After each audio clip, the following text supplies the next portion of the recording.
Students अभी हम जो है देखिए नीचे धातु के कार्बोनेट तथा बायकार्बोनिक क्षारों के साथ में अम्लों की अभिक्रिया।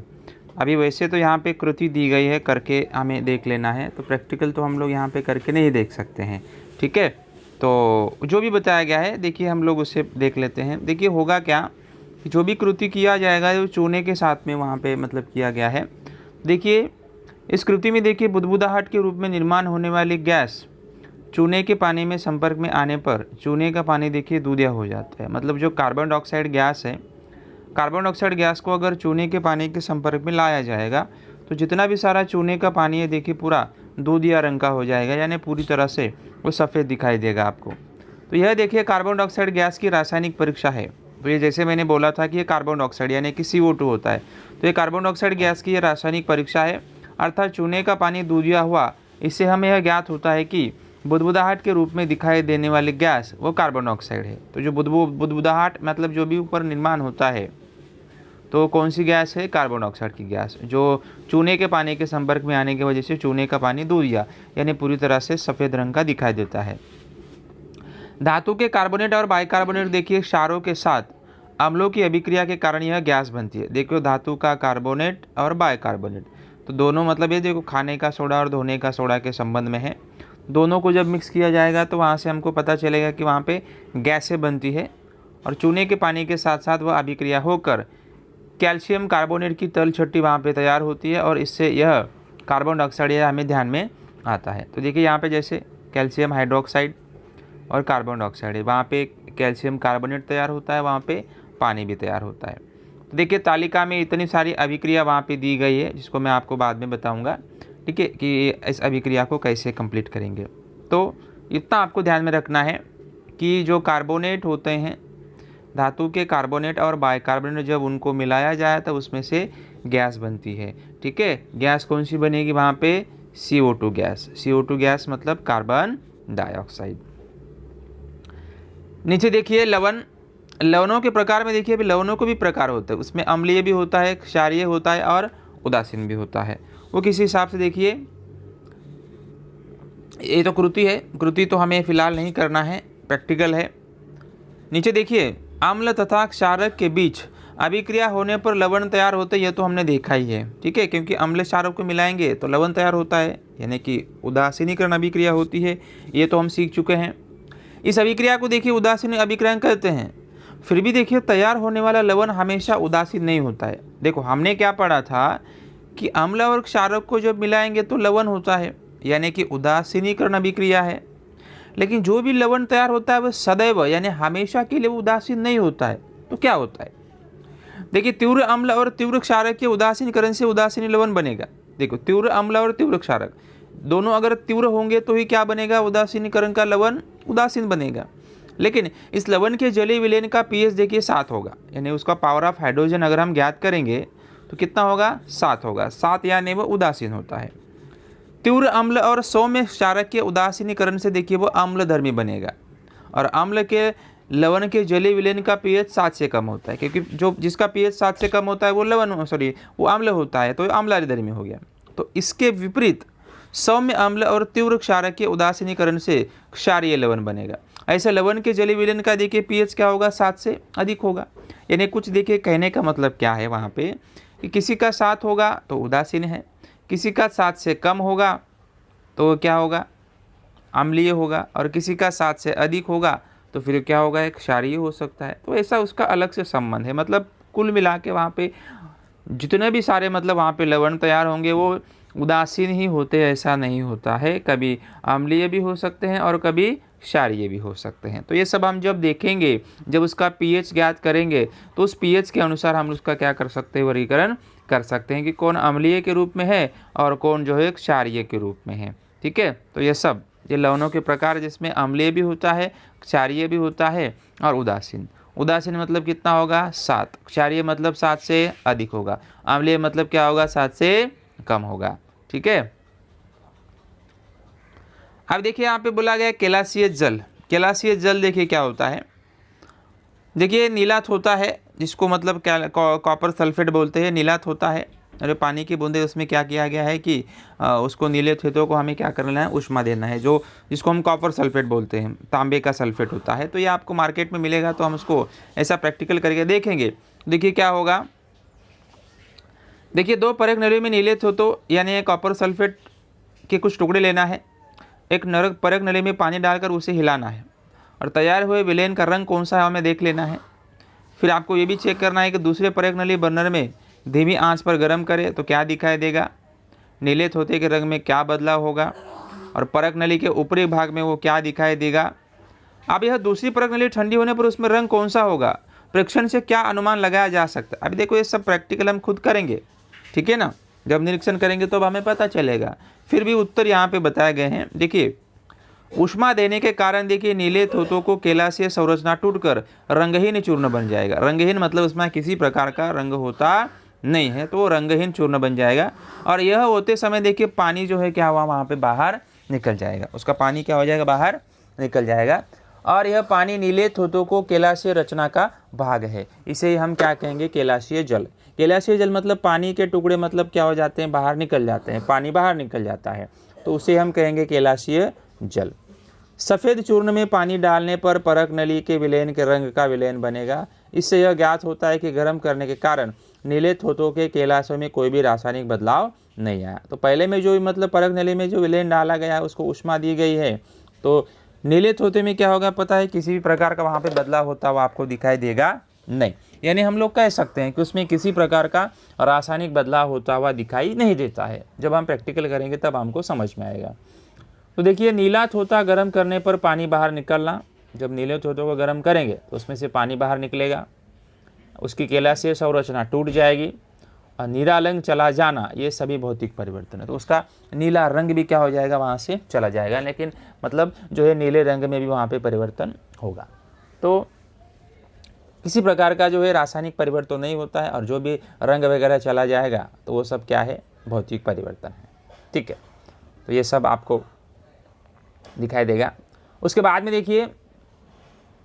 देखिए आयनिक यौगिक केलासीय होते हैं। जितने भी सारे आयनिक यौगिक होते हैं ना, आयन मतलब जो आयनों का लेन देन होता है, धन आयन, ऋण आयन, वो सब देखिए केलासीय होते हैं। इनकी केलासीय संरचना आयनों को विशिष्ट रचना के कारण ही बन पाती है।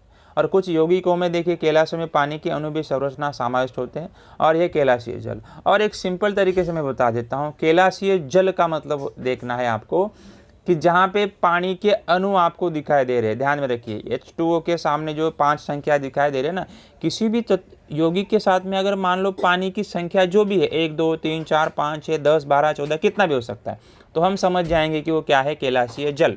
मतलब उस पदार्थ के साथ में क्या होगा, पानी की मात्रा होती है, तो हो गया केलासीय जल। यहाँ पे जैसे देखिए 5 H2 है, तो मान लो केलासीय जल है, ठीक है।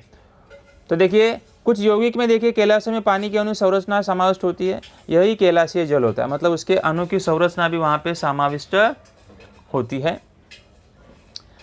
केलासीय जल देखिए यौगिक के रासायनिक सूत्र के विशिष्ट अनुपात में होता है। देखिए केलासीय जल यौगिक के रासायनिक में देखिए उस सूत्र में जो है एक विशिष्ट अनुपात में होता है, जो आपको दिखाई देगा वहाँ पे।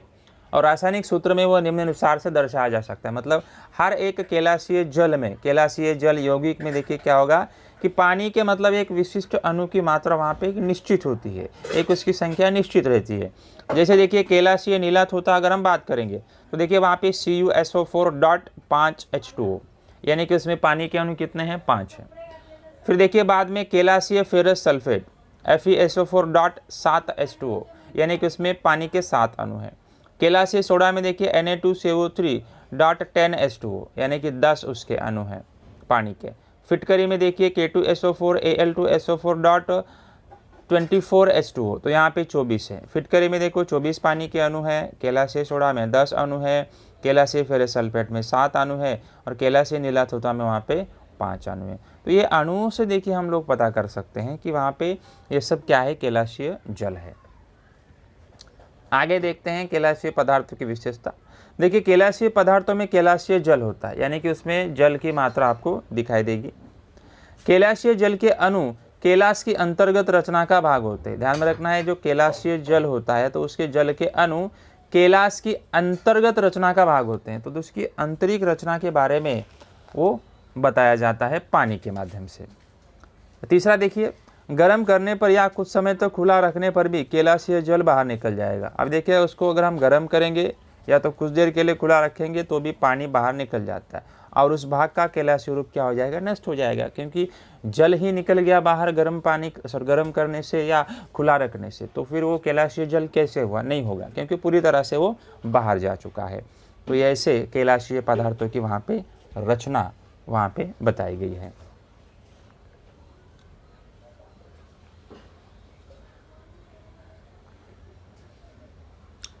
अभी आगे देखिए, आयनिक, यौगिक और विद्युत चालकता।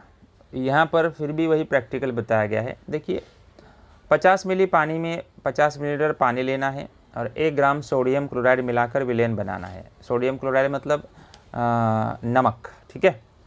और 2 विद्युत तार लेकर 6 वोल्ट बैटरी के धन पे सिरे पे हमें जोड़ देना है। दूसरी तार बैटरी को ऋण सिरे से जोड़ने में पहले उसमें कुंजी और बल्ब लगाइए। दोनों तारों को खुले सिरे से 3 सेंटीमीटर धारकता वाले बीकर में लीजिए और दोनों तारों को खुले सीधे आधार की सहायता से इस विलयन में खड़ी स्थिति में डुबा दीजिए। कुंजी खोलिए, क्या बल्ब जलता है, नोट करें। और यह कृति 1 gram copper sulphate, 1 gram glucose, 1 gram urea, 5 मिली तनु H2SO4 और 5 मिली तनु NaOH प्रत्येक को 50 ग्राम पानी में मिलाकर प्राप्त किए विलयन का उपयोग करके फिर से करना है। सभी प्रेक्षण एक तालिका में नोट करेंगे। ध्यान रखना ये तो प्रैक्टिकल बताया गया है ना, तो ये ऐसा बोला भी जाता है। देखिए नमक पानी में अंदर मतलब वायर वगैरह सब डुबाने से मतलब बल्ब जलने लगता है वगैरह, ऐसा कहा जाता है। यूट्यूब पे वगैरह आपने देखा होगा।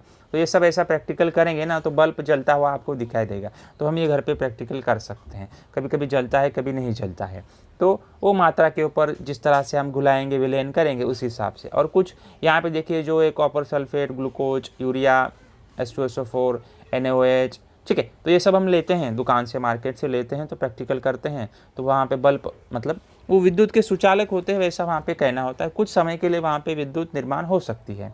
ये प्रैक्टिकली हम करके देख सकते हैं। अब देखिए होगा क्या, जब बल्ब से विद्युत प्रवाह हो जाता है तब वो जलेगा, और जब विद्युत परिपथ पूर्ण होगा तब ये संभव होता है। ऊपर की कृति में देखिए NaCl, CuSO4, H2SO4 और NH, ये सब तत्वों के नाम, यौगिक के नाम हैं। इनके जले विलयन का उपयोग करने पर विद्युत परिपथ पूर्ण होता है, ध्यान में आता है। इसका अर्थ है कि ये विद्युत के चालक है। ये सब आपको मार्केट से मिलेगा, लेकिन NaCl नमक लेके भी अगर आप करते हैं तो वहाँ पे विद्युत धारा जलते हुए आपको दिखाई देगी। तो ये सब देखिए विलयन के विद्युत के चालक होते हैं, मतलब उसमें से विद्युत धारा बह सकती है। देखिए बिजली के तार से बिजली प्रवाहित करने का कार्य इलेक्ट्रॉन करते हैं, ये तो आपको पता है। विलयन या द्रव्य से बिजली प्रवाहित करने का कार्य आयन करेंगे। अभी देखो यहाँ पे बिजली प्रवाहित करना है तो इलेक्ट्रॉन करेंगे, और जब हम विलयन बनाएंगे मतलब सोडियम क्लोराइड का हमने नमक के साथ में पानी मिला है ना, तो प्रवाहित करेंगे तो वहाँ पे उसका काम कौन करेगा, आयन, यानी धन आयन ऋण आयन। जो सोडियम में प्लस होगा तो क्लोरीन में माइनस होगा। तो विद्युत परिपथ पूर्ण कर वह बैटरी देके धन अग्र से निकलते हैं। परिपथ में जब विलयन या द्रव होता है तब उसमें से 2 छड़े पट्टियाँ डुबाना है, इन्हें विद्युत अग्र कहा जाता है। और विद्युत अग्र सामान्य रूप से देखिए चालक स्थायी से बनाए जाते हैं, और बैटरी के ऋण अग्र से वाहक तार की सहायता से जुड़े विद्युत अग्र को ऋण अग्र कहा जाएगा, तथा बैटरी के धन अग्र से जुड़ा विद्युत वो धनाग्र होता है। यानी कि उसमें कैथोड और एनोड, मतलब कैथोड मतलब ऋण होता है तो एनोड मतलब वो धनाग्र होता है, प्लस माइनस उसमें होता है। उस सब सिस्टम हमें चेक करके सब अच्छे से वहाँ पे प्लस माइनस कहाँ पे क्या जोड़ना है वगैरह सब करने के बाद भी हम वहाँ पे विद्युत धारा क्या कर सकते हैं, निर्माण करते हुए देख सकते हैं। देखिए कुछ द्रव विलयन में देखिए विद्युत अग्र डुबाने पर विद्युत परिपथ होता है।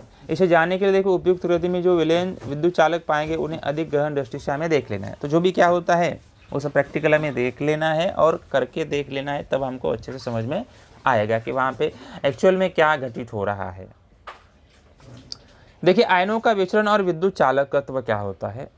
देखिए ऊपर दी कृति में हमें देखिए ज्ञात हुआ कि NaCl, CuSO4, H2SO4 और NaOH इन यौगिक के जलीय विलयन विद्युत चालक है। तो ये जलीय विलयन मतलब ये विद्युत के चालक होते हैं, ऐसा बताया गया है। इनमें से देखिए NaCl और CuSO4 लवण है, H2SO4 तीव्र अम्ल तथा NaOH तीव्र क्षारक है। और हमने देखा कि देखिए लवण, तीव्र अम्ल और तीव्र क्षारक का जलीय विलयन में लगभग संपूर्ण रूप से विचरण होता है, और इसी कारण इन तीनों के जलीय विलयन में बड़ी मात्रा में धनात्मक और ऋणात्मक आयन होते हैं, और इन्हीं आयनों के माध्यम से वहाँ पे क्या होता है अपना विद्युत चालकत्व, यानी उसमें से विद्युत धारा निर्मित हो सकती है। वो सब हम वहाँ पे क्या कर सकते हैं, बता सकते हैं। तो इस तरह से ये सब ऐसा विद्युत का चालकत्व वहाँ पे हम लोग बता सकते हैं। इस वीडियो में कुछ डाउट्स रहेगा तो आप पूछ सकते हैं।